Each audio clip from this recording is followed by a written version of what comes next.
حیدرآباد کے old city میں آگ کا قہر، کشن باغ کے صوفہ ورک شاپ میں بھیانک آگ۔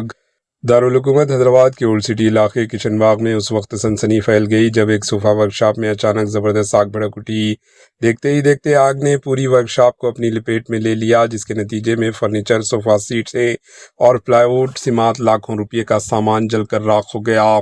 مقامی لوگوں کا کہنا ہے کہ انہوں نے بار بار فائر اسٹیشنز کو فون کیا لیکن بر وقت کوئی مناسب رد عمل نہیں ملا، جس کی وجہ سے نقصان مزید بڑھ گیا۔ علاقے کے مکینوں نے انتظامیہ کی لاپرواہی پر شدید ناراضگی کا اظہار کیا ہے اور فوری کارروائی کا مطالبہ کیا۔ فی الحال آگ پر قابو پا لیا گیا ہے، تاہم خوش قسمتی سے کسی جانی نقصان کی کوئی اطلاع نہیں ملی، البتہ لاکھوں روپے کا مالی نقصان ہوا ہے۔ Bureau report, AHN news.